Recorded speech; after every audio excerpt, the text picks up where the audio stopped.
Bismillahirrahmanirrahim. Assalamualaikum warahmatullahi wabarakatuh.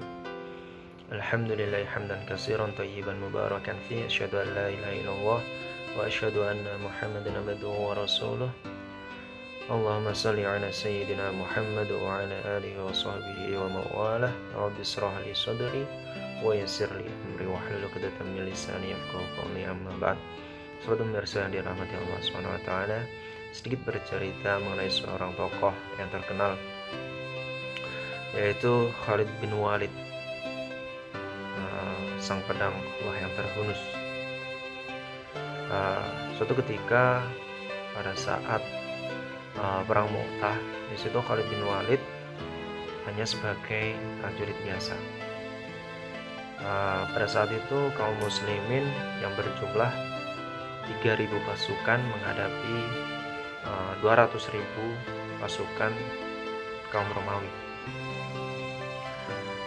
Berarti perbandingannya 1 orang kaum muslimin harus menghadapi sekitar 80 pasukan. Nah, terjadilah di situ peperangan yang sangat sengit dan di situ menewaskan tiga panglima kaum muslimin, yaitu Zaid bin Sabit, Ja'far bin Abu Thalib, dan Abdullah bin Rawahah.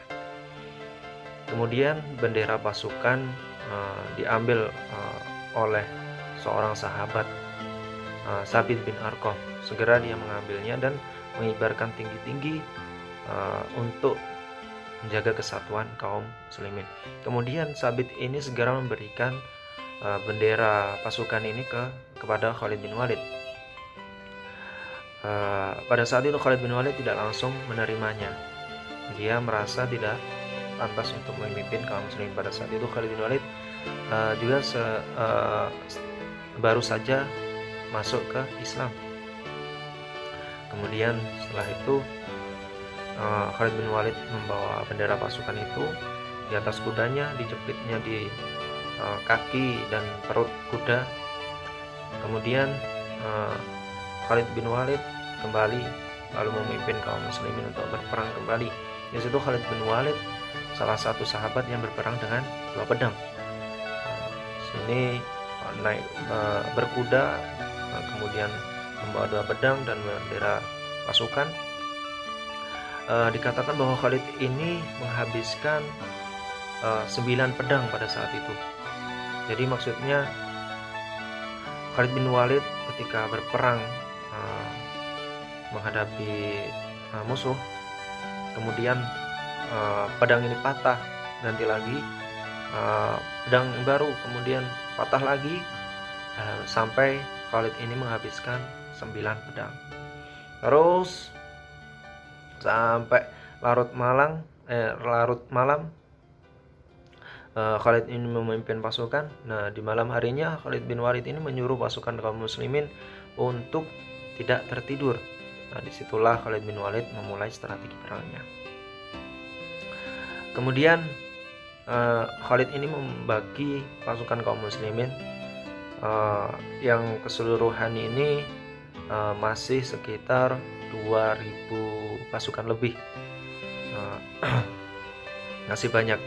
Kemudian membagi 50 orang pertama, brigade 50 orang pertama ini disuruh untuk mundur menuju Madinah. Dan di situ Khalid bin Walid juga menyuruh untuk memotong pelepah kurma yang kering. Kemudian terus membagi lagi 50 lagi hingga sekitar 6 titik atau 300 pasukan kaum muslimin yang mundur ke Madinah.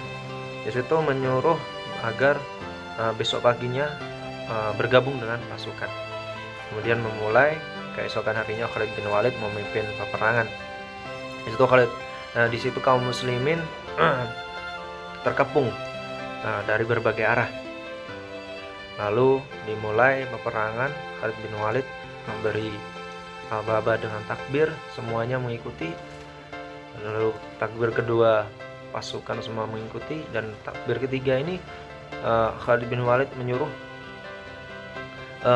pasukan yang kemarin malam disuruh mundur ke Madinah, lalu disuruh bergabung dengan pasukan. Yang 50 pertama ini bergabung dengan menyeret pelepah kurma ini yang telah dipotongnya, lalu diseret sehingga debu pasir ini berterbangan. Pada saat itu kaum Romawi ini, pasukan Romawi mengira bahwa bala bantuan dari Madinah datang, tapi tidak bisa mengetahui berapa jumlah bala bantuan yang datang itu, karena pasir, debu-debu ini berterbangan, sehingga kaum Romawi ini tidak bisa menghitung pasukan yang datang dari Madinah itu. Lalu kemudian datang lagi 50 lagi bergabung ke pasukan kaum muslimin. Bukan itu saja, Khalid bin Walid juga menyuruh kepada seluruh pasukan untuk mengganti baju yang baru, yang sebelumnya ada bercak darah, diganti dengan baju baru. Kemudian diacak posisi pasukannya yang sebelumnya di sebelah kiri dipindah ke sebelah kanan, yang sebelumnya di depan kemudian dipindah ke sebelah kemudian dipindah di belakang. Lalu di situ gara-gara itu kaum Romawi ini, pasukan Romawi ini mengira bahwa bala bantuan besar datang di pihak kaum muslimin, sehingga mereka takut, akhirnya mundur. Nah, di situ Khalid bin Walid juga mundur. Nah, terus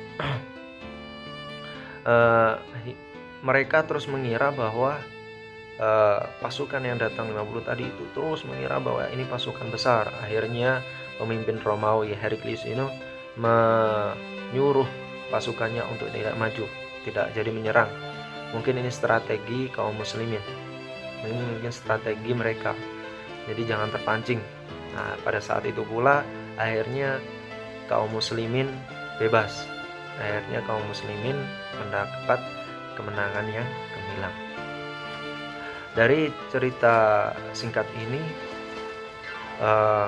banyak pelajaran yang dapat kita ambil, terutama dalam hal kepemimpinan seorang pemimpin baru, Khalid bin Walid, yang mendapatkan pada saat itu sang pedang Allah yang terhunus.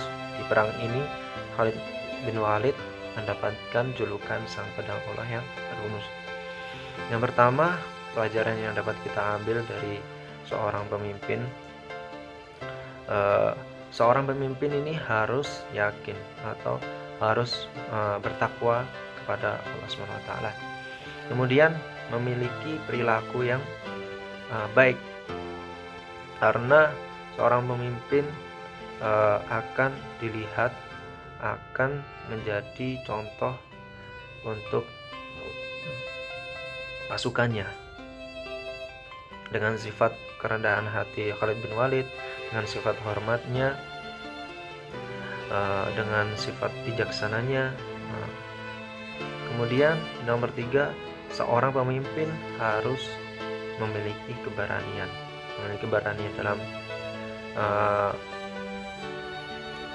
mengambil keputusan, memiliki keberanian dalam bertanggung jawab dan lainnya. Kemudian yang keempat, seorang pemimpin harus dapat berpikir logis pada keadaan apapun, dalam situasi gawat ataupun biasa saja, dan memutuskan dengan cepat suatu tindakan yang diperlukan, bernilai untuk mengambil kesempatan yang ada pada waktu itu, atau bisa dibilang cerdas dan bijak dalam mengambil keputusan. Wallahu a'lam bishawab. Saya mohon maaf. Wassalamualaikum warahmatullahi wabarakatuh.